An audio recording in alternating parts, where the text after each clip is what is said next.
आजकल हर किसी को नेक पेन हो रहा है, शोल्डर पेन हो रहा है, स्टिफनेस हो रही है।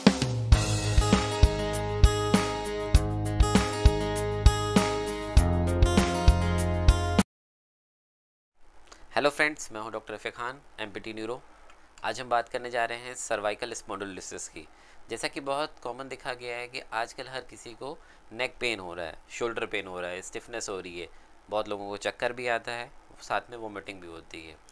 तो सर्वाइकल स्पॉन्डिलोलिटिस क्या है, इसके कॉजेज़ क्या क्या हैं, सिम्टम्स क्या क्या होंगे, पेशेंट में हमें क्या क्या देखने को मिलता है, उसका इन्वेस्टिगेट कैसे करेंगे, ट्रीटमेंट कैसे करेंगे और उससे बचाव कैसे करेंगे, इसके बारे में बात करेंगे। तो सबसे पहले बात आती है सर्वाइकल स्पॉन्डिलोलिटिस है क्या। तो जैसे कोई भी पेशेंट हमारे पास आ रहा है तो वो कंप्लेन करता है कि उसके नेक रीजन यानी कि जो नेक का रीजन है जिस गर्दन का, उसमें दर्द होगा। मे बी ये ऑसिपिटल यानी ऊपर की तरफ, नीचे की तरफ दर्द होगा। दर्द के साथ सूजन भी देखने को मिल सकती है, हाथों में भी दर्द आ सकता है, शोल्डर ब्लेड, शोल्डर के ऊपर, ये आपको दर्द कॉमन देखने को मिलेगा। तो होता ये है कि जो हमारी स्पाइन है यानी रीढ़ की हड्डी जो नेक हमारी बनाती है, वो छोटी छोटी स्पाइन से मिलके बनाती है और स्पाइन के बीच में आती है डिस्क, जिसको इंटरवर्टिब्रल डिस्क बनाता है। उसी के बीच से स्पाइनल कॉर्ड जाती है एंड साइड से पेरिफेरल नर्व्स जाती हैं। तो बेसिक और इसको कवर करती है लिगामेंट्स और हमारी मसल्स। प्रॉब्लम ये होती है कि किसी वजह से अगर हमारी स्पाइन में वियर टियर हो जाए या वीकनेस हो जाए या डिस्क हार्निएशन हो जाए, जिसको पीआईवीडी भी बोलते हैं, या पिंचेस नर्व हो जाए कि नर्व कंप्रेस हो रही है, तो सर्वाइकल स्पॉन्डिलाइटिस के सिम्टम्स हमें देखने को मिलते हैं। ये बेसिकली उन लोगों में ज़्यादा कॉमन है जिनकी नेक मसल ज़्यादा वीक है या इंजरी या एक्सीडेंट हो जाता है, उनमें देखने को मिलती है। देन इसके बाद कॉजेज़ क्या क्या है, क्या कारण होता है सर्वाइकल स्पॉन्डिलाइटिस का। जैसे आपने लोगों को देखा होगा कि बहुत लोग झुक के ऐसे बैठते हैं, अपना काम करते हैं, या बहुत से लोग ऐसे झुक के फ़ोन चलाते हैं, देर तक बैठे रहते हैं, मूवीज़ देखते हैं फ़ोन में, उनमें ये देखने को ज़्यादा मिलती है। तो फर्स्ट कॉजेज़ होता है wear and tear preventive cartilages. जो आपके इंटरवर्टिब्रल डिस्क के बीच कार्टिलेज होते हैं वो किसी वजह से वियर टीयर हो जाते हैं। बेसिकली ये डिजीज़ जो है 40 अबव लोगों में देखने को मिलती है और 40 अबव के बाद चेंजेस तो बोन में आना शुरू हो जाती है, लेकिन ये 60 एज तक ही देखने को इसके सिम्टम्स अच्छे से मिलते हैं। तो कॉजन में फर्स्ट आ गया वियर टियर हो गई, दूसरा आ गया बोन स्पर्स कि जो आपकी स्पाइन है, रीढ़ की हड्डी सर्वाइकल रीजन की, उसमें बोन स्पर्स ऑस्टियोफाइट डेवलप हो जाते हैं।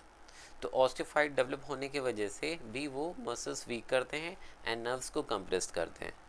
ये डिपेंड करता है कि कितने ज़्यादा बोन स्पर्स आप में हैं। उसके बाद आता है डिहाइड्रेटेड डिस्क। डिहाइड्रेटेड का मतलब होता है कि आपकी जो डिस्क है, जो इंटरवर्टेब्रल डिस्क है, वो कुशन का काम करती है और शॉक एब्जॉर्बर का काम करती है। वो किसी वजह से हार्ड हो रही है, थिक हो रही है, तो डिहाइड्रेटेड हो जा रही है। तो जब वो डिहाइड्रेट हो जाएगी, हार्ड हो जाएगी, तो आपकी फ्लेक्सिबिलिटी ऑलरेडी धीरे धीरे कम हो जाएगी और गर्दन आपकी जाम होने लगेगी। इसके बाद आता है हार्निएटेड। किसी इंजरी की वजह से, चोट की वजह से जो हमारा एनुलस पल्पस है न्यूक्लियस का, वो रप्चर होने लगता है और उससे जो फ्लूइड है वो बाहर आ जाता है, जिसकी वजह से पिंचेस नर्व का सिम्टम हमें देखने को मिलता है। इसके अलावा किसी तरह की इंजरी हुई, रोड ट्रैफिक एक्सीडेंट हुआ, या बहुत से लेडीज़ हैं वो कंप्लेन करती हैं हम घर में काम कर रहे थे, गिर गए, स्लिप हो गए, उनको नेक में पेन लगी जिसकी वजह से दर्द शुरू हो गई। या बहुत से कंप्लेन ऐसे हो रहे हैं, बाइक पे जा रहे हैं, कार पे जा रहे हैं, स्पीड ब्रेकर आया या कोई ऐसा बड़ा सा गड्ढा आया, उसमें वो जंप कर गए, जिसकी वजह से परेशानी देखने को मिलती है। इसके अलावा आता है लिगामेंट स्टिफनेस कि आपके जो लिगामेंट्स हैं जो नेक पोर्शन के पीछे वाले एरिए में हैं, ये जाम हो गए। अगर ये जाम हो जाएंगे तो आपकी नेक स्टिफ हो जाएगी, पूरी तरीके से मूव नहीं करेगी। मूव नहीं करेगी तो स्पाज्म ऑलरेडी हो जाएगा और दर्द शुरू हो जाएगा। इसी के साथ मसल्स वीकनेस है या ओवर यूज़ हो गया। ओवर यूज़ में भी मरीज़ अपने नेक को ज़्यादा इस्तेमाल करता है या एक पोजीशन में बहुत देर तक ही बैठे रहता है। तो ये कॉमन कॉजेज़ हैं जो सर्वाइकल स्पॉन्डिलाइटिस में देखने को मिलते हैं। अब रिस्क फैक्टर आता है कि किन लोगों को ज़्यादा होता है। तो जो लेडीज़ घर में काम ज़्यादा कर रही हैं, काम में हो सकता है कि बर्तन है, झाड़ू पोछा है, कपड़े धुलना है, या ज़्यादा लोगों को खाना बनाना है, देर तक खड़े रहना है, उनमें ये बहुत कॉमन देखने को मिलता है। कुछ लोग जो बहुत शॉपिंग बहुत ज़्यादा करते हैं, घूमने फिरने जाते हैं, वेट लिफ्टिंग करते हैं, उनमें भी देखने को मिलता है। स्मोकिंग, अल्कोहल भी इसका एक बड़ा कॉज है, ओबेसिटी भी इसका एक बड़ा कॉज है। इसके अलावा जो बेसिक कॉज आता है कि ये जो डिज़ीज़ है ये पोस्चरल डिजीज़ कहलाती है। तो अगर आप अपने आप को बहुत देर तक किसी एक पोजीशन में रखेंगे, चाहे वो सिटिंग हो, लाइंग हो, तो आपको ये प्रॉब्लम होने का चांसेस बढ़ जाती हैं। अगर आपने फ़ोन में ही बहुत कुछ काम करना शुरू कर दिया, उनको आपको ज़्यादा दिक्कत होगी। आपका ये पोस्चर रहेगा तो बार बार इसी पोस्चर की वजह से गर्दन में और शोल्डर में पेन देखने को मिलेगा। बैंकर्स में देखने को मिलता है, टीचर्स में देखने को मिलता है, या जो टाइपिंग करते हैं, टाइपराइटर्स होते हैं, उनको देखने को मिलता है। इसके अलावा जो लोग फ़ोन ज़्यादा यूज़ करें, गलत तरीके से लेट रहे हैं, तकिया अपनी मोटी लगा रहे हैं ज़्यादा, उनमें देखने को ये मिलता है। अब बात आता है सिम्टम्स क्या क्या हैं।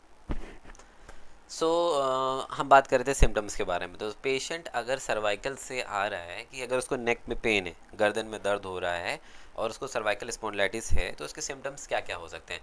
तो पहला सिम्टम्स होगा पेशेंट को दर्द। फर्स्ट सिम्टम्स आता है आपको कि पेशेंट को पेन होगा, पेन कंप्लेन करेगा। पेन में भी वो गर्दन के हिस्से में कर सकता है, साइड में कर सकता है, पीछे में कर सकता है, गर्दन के नीचे वाले हिस्से में, साथ में शोल्डर में कर सकता है, एक साइड भी कर सकता है या दोनों साइड कर सकता है। ये उसका कॉमन सिम्टम रहेगा कि पेन होगा। पेन के साथ साथ उसको रहेगी स्टिफनेस। स्टिफनेस हर किसी पेशेंट में नहीं देखने को मिल सकती है, लेकिन अगर स्टिफनेस रहेगी तो नेक मूवमेंट बेसिकली जो बाहर की राइट साइड और लेफ्ट साइड लैटरल मूवमेंट रहेगा वो अफेक्टेड रहेगा, वो पूरी तरीके से नहीं कर पाएगा।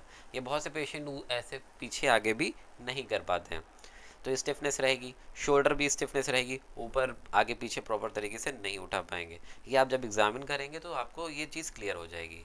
तो पहला पेन आया, दूसरा स्टिफनेस आया, तीसरा आता है आपका कि नमनेस होगा। अगर पिंचेस नर्व का सिम्टम्स आ रहा है कि नर्व कंप्रेशन है, नीचे को जो आपको सप्लाई हो रही है नर्व्स, उनमें दर्द हो रही है, दब रही है, तो आपको नमनेस, टिंगलिंग सेंसेशन आएगा या रेडिएट होके पेन आएगा, जिसको रेडिकुलोपैथी भी बोलते हैं। ये एडवांस केस या सीवियर केसेस में देखने को मिलती है।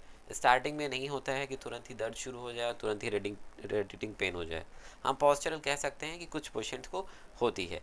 इसके अलावा जो है नोजिया, बहुत से पेशेंट कहते हैं कि नोजियाटिक हो रही है, ऐसा लग रहा है कि वोमिटिंग आ रही है, वो कुछ खा रहे हैं हजम नहीं हो रहा है, या गैस बन रही है, तो ये भी एक सर्वाइकल का सिम्टम्स है।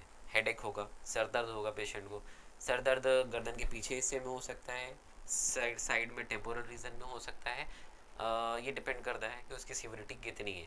इसमें भी ग्रेडिंग होती है कि ग्रेड के हिसाब से सिम्टम्स, अगर स्टार्टिंग में या एक्यूट फेज में आते हैं तो सिम्टम्स आपके कम रहेंगे, क्रोनिक स्टेज में आएंगे तो सिम्टम आपके ज़्यादा देखने को मिलेंगे।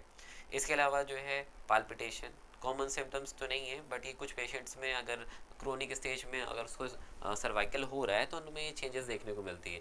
जैसे पाल्पिटेशन होगा, ऐसा लगेगा कि ऐसे दिल बैठा जा रहा है, घबराहट, एनजाइटी बहुत ज़्यादा होगी, कुछ भी करने में इरिटेशन बहुत होगा, किसी भी चीज़ पर फोकस करने में दिक्कत होगी, और इंसोम्निया यानी कि नींद का ना आना भी दिक्कत होगी। बहुत लोगों को गला जलना, भूख ना लगना, ये भी इसके कुछ कॉमन सिम्टम्स देखने को मिलते हैं। अब इसको इन्वेस्टिगेट करने के लिए हमारे पास क्या क्या चीज़ें हैं कि पेशेंट हमारे पास आया, उसने अपने सिम्टम्स दिए, अब हम चेक कैसे करेंगे कि इसको सर्वाइकल स्पॉन्डिलाइटिस है। तो एक तो क्लिनिकल फाइंडिंग होती है। जब भी पेशेंट क्लिनिक पे जाएगा या किसी डॉक्टर के पास जाएगा, अपने आप को चेक करेगा, तो फिजिकल वो एग्जामिनेशन करेंगे, आपके मूवमेंट्स देखेंगे, मसल्स की स्ट्रेंथ देखेंगे, आपके सिम्टम्स देखेंगे, उसी के हिसाब से वो डायग्नोज बनाएंगे कि आपको सर्वाइकल स्पॉन्डिलाइटिस है या नेक पेन है या कुछ और है, ब्रैकल्जिया वगैरह है, वो उस पर सिम्टम्स देख के चेक करेंगे। और इसके अलावा ब्लड टेस्ट में कुछ ऐसा आता नहीं है। इमेजिनेशन करते हैं कि हम एक्सरे करते हैं, एक्सरे होगा, सीटी स्कैन होगा, एमआरआई होगा, जिससे हमारी बोन्स की कंडीशन, डिस्क की कंडीशन और जो हमारे नर्व सप्लाई हो रही है हाथों में, गर्दन में, उसमें कितना कितना आ रहा है, ये हमें पता चल जाएगा आराम से।